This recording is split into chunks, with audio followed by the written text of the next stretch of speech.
सुबह का समय है। गांव में हलचल शुरू हो चुकी है। लोग अपने अपने कामों में लगे हुए हैं।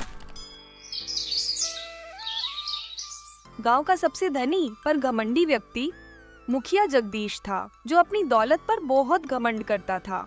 वहीं दूसरी तरफ गांव का सबसे गरीब पर ईमानदार व्यक्ति राम नारायण था। वो भले ही गरीब था, लेकिन वो कभी मेहनत करने से पीछे नहीं हटता था। एक दिन मुखिया जगदीश राम नारायण के खेतों में आता है और उससे कहता है, राम नारायण, तुझे इतनी मेहनत करते देखता हूँ, पर तेरा हाल कभी नहीं सुधरता। क्या तुझे नहीं लगता कि मेहनत छोड़कर मेरे जैसे आराम से जीवन जीने का तरीका अपनाना चाहिए? मुखिया जी, आपकी दौलत और ऐशो आराम आपके नसीब में है, लेकिन मेरी किस्मत में मेहनत लिखी है। मैं अपने मेहनत से खुश हूँ। तू किस बात से खुश है? गरीबी में जिंदगी गुजारने वाला क्या कभी सुख शांति देख सकता है? ये बातें सिर्फ कहानियों में अच्छी लगती हैं। मुखिया जी, सुख शांति दौलत में नहीं, मन की शांति में होती है। जो मेहनत और ईमानदारी से जीता है वही असली सुख को जानता है। तुझे लगता है कि तेरी मेहनत तुझे अमीर बनाएगी? ये दुनिया ताकत और पैसे से चलती है। मैं यहाँ का राजा हूँ और तुझ जैसे गरीबों की किस्मत मेरे हाथ में है। हमारी किस्मत ऊपर वाले के हाथ में है मुखिया जी। आप जो कर रहे हैं उसका फल भी आपको ही मिलेगा, चाहे आज न मिले पर कल जरूर मिलेगा। अरे ये उपदेश अपने पास रखो। मुझे तो केवल आज का फायदा चाहिए, कल की मुझे कोई परवाह नहीं। मुखिया जगदीश अपने सेवक से बात कर रहा है। वह अपने लालच में डूब चुका है और गांव के गरीबों का शोषण करने में लगा हुआ है। सुनो, इस बार गांव के सारे किसानों से सस्ता अनाज खरीदो। मुझे इस बार बहुत मुनाफा कमाना है। बाजार में ऊंचे दामों पर बेचकर फायदा उठाना है। लेकिन मालिक, इस बार फसल भी कम हुई है। अगर हम किसानों से सारा अनाज खरीद लेंगे तो वे क्या खाएंगे? अरे उनका क्या होगा? वो भूखे रहें, मुझे क्या फर्क पड़ता है। इस दुनिया में ताकत और पैसा ही चलता है। गरीबों का जीवन तो हमेशा संघर्ष में ही होता है। मालिक, कभी कभी लगता है कि हम इन गरीब किसानों के साथ अन्याय कर रहे हैं। वे पहले से ही इतनी कठिनाइयों में जी रहे हैं। तुम्हें किसानों की चिंता कब से होने लगी? अपनी नौकरी बचाना चाहते हो तो चुपचाप मेरा हुक्म मानो। यहाँ भावनाओं के लिए कोई जगह नहीं है। व्यापार में सिर्फ मुनाफा देखा जाता है। ये सब बेवकूफ लोग हैं। इन्हें कभी समझ नहीं आएगा कि इस दुनिया में केवल चालाकी और पैसा चलता है। जो ताकतवर होता है वही राजा होता है। मुखिया जगदीश गांव वालों से सारा अनाज सस्ते दामों में खरीद लेता है। मुखिया जगदीश ने सारा अनाज खरीद लिया है और अब हमारे पास खाने के लिए कुछ नहीं बचा। इस बार की फसल भी सूखे की वजह से खराब हो गई थी। अब हम क्या करेंगे? राम, तुम हमेशा अपनी मेहनत पर भरोसा करते हो। आज भी वही करो। कोई न कोई रास्ता जरूर निकलेगा। ईश्वर पर भरोसा रखो। उसने आज तक कभी हमारा साथ नहीं छोड़ा। मुझे डर है कि इस बार हमारी मेहनत बेकार न हो जाए। गांव के कई लोग पहले ही भूख से परेशान हैं और हम भी उसी हालत में पहुंच गए हैं। राम, तुम हमेशा दूसरों के लिए कुछ न कुछ करते रहे हो। जो जैसा करता है उसे वैसा ही फल मिलता है। हम तो हमेशा सही रास्ते पर चले हैं। सही कहा तुमने। मुझे हार नहीं माननी चाहिए। मेहनत और ईमानदारी का फल जरूर मिलता है, चाहे वक्त लगे। हमेशा ऐसे ही मजबूत रहो। तुम्हारी मेहनत एक दिन जरूर रंग लाएगी। यहाँ गांव के लोग इतने परेशान थे और वहाँ दूसरी तरफ मुखिया जगदीश अपने ऐशो आराम में खोया हुआ है। वह अपनी जीत और ताकत पर गर्व कर रहा है। अब देखता हूँ कि गांव के ये गरीब किसान कैसे अपना गुजारा करते हैं। मेरे पास सारा अनाज है और मैं इसे मनचाही कीमत पर बेचूंगा। इस बार तो मेरा भाग्य पूरी तरह मेरे साथ है। जगदीश, तुम जो कर रहे हो उससे तुम्हें नुकसान भी हो सकता है। गरीबों से छीना हुआ कभी किसी का भला नहीं करता। तुम भी ना हमेशा उल्टा ही सोचते हो। मैं यहाँ का मुखिया हूँ और मैं जो चाहता हूँ वही होता है। इन गरीबों की किस्मत मेरे हाथ में है। लेकिन जगदीश, याद रखना, जो जैसा करता है उसे वैसा ही मिलता है। तुम्हारे लालच का अंजाम अच्छा नहीं होगा। अंजाम? मुझे किसी अंजाम की चिंता नहीं है। मेरे पास दौलत है, ताकत है और यही सब कुछ है। बाकी सब बेकार की बातें हैं। गांव वाले मुखिया जगदीश से मदद की उम्मीद लगाए बैठे हैं, क्योंकि उनके पास खाने के लिए कुछ नहीं बचा है। कुछ गांव वाले जगदीश के घर के सामने इकट्ठा होते हैं अपनी परेशानी सुनाने के लिए। मुखिया जी, हमारी मदद कीजिए। हम भूख से मर रहे हैं। हमारे पास खाने के लिए कुछ भी नहीं है। आपने सारा अनाज खरीद लिया है, अब हमें कुछ अनाज दे दीजिए। तुम सब बेवकूफ हो। क्या तुम सोचते हो कि मैं मुफ्त में तुम्हें अनाज दूंगा? मुझे भी अनाज बेचना है और मुनाफा कमाना है। अगर तुम्हें अनाज चाहिए तो पैसे लेकर आओ। मुखिया जी, हमारे पास पैसे कहाँ हैं? इस सूखे ने हमारी सारी फसलें बर्बाद कर दी। अगर आप हमें अनाज नहीं देंगे तो हम मर जाएंगे। तुम सब की समस्याएं मेरी समस्या नहीं है। अगर भूख से मरने का डर है तो मेरे पास पैसा लेकर आओ, फिर ही मैं अनाज दूंगा। मुखिया जी, इतनी निर्दयता ठीक नहीं है। एक दिन आपकी ये दौलत और ताकत सब खत्म हो सकती है। गरीबों की मदद करना इंसानियत है। तुम मुझे उपदेश देने वाले कौन होते हो रामनारायण?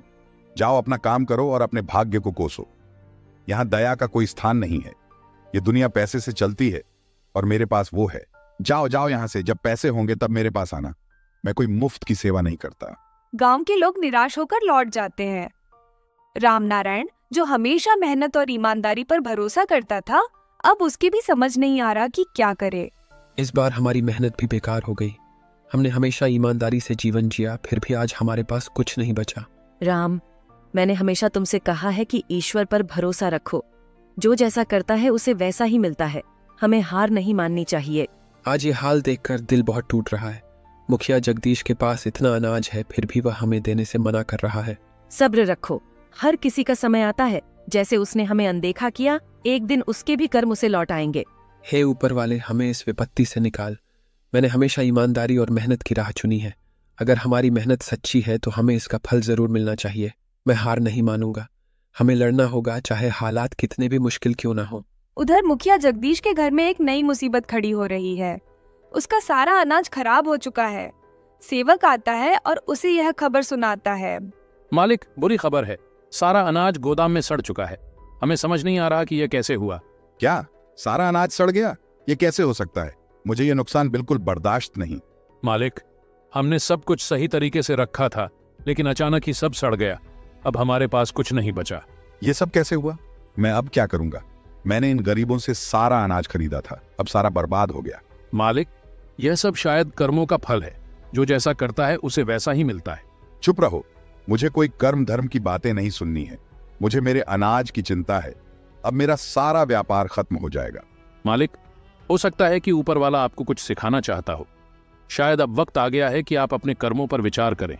मेरा सब कुछ खत्म हो गया, अब मेरे पास कुछ नहीं बचा। दूसरी ओर रामनारायण के खेत में अचानक हरियाली आ गई है। जहाँ सूखा पड़ा था वहाँ अब पानी भर गया है और फसलें लहलहा रही हैं। राम, देखो हमारे खेतों में फसलें फिर से लहलहा रही हैं। ऊपर वाले ने तुम्हारी मेहनत का फल दिया है। यह सच है। मैंने कभी हार नहीं मानी और आज ऊपर वाले ने मेरी मेहनत का फल दिया। राम, मैंने तुमसे कहा था कि मेहनत और सच्चाई का फल जरूर मिलता है। देखो, आज हमारे खेतों में फिर से हरियाली लौट आई है। सच है, ऊपर वाले ने हमें हमारी ईमानदारी का फल दिया। अब हम इन फसलों से गांव वालों की मदद करेंगे। मुखिया जगदीश अपने घमंड और लालच का परिणाम भुगत रहा है। उसके पास अब कुछ नहीं बचा। वह रामनारायण के पास मदद मांगने आता है। रामनारायण, मैं बहुत गलती कर चुका हूँ। मेरे लालच ने मुझे अंधा बना दिया था। मैंने तुम्हें और गांव वालों को अनदेखा किया।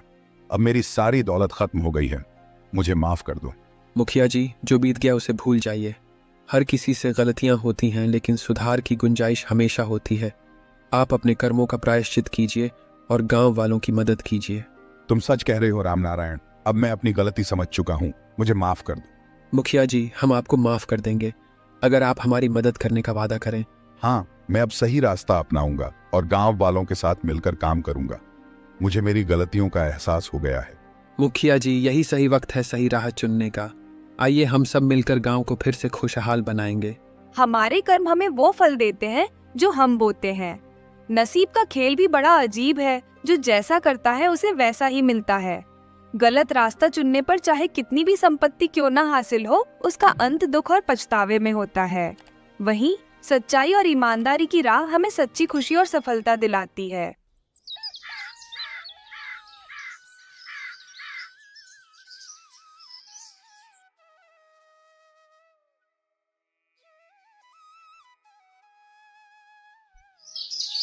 राघव, जो एक गरीब किसान है, अपने छोटे से घर में अपनी पत्नी लक्ष्मी और अपने बेटे विक्रम के साथ रहता है।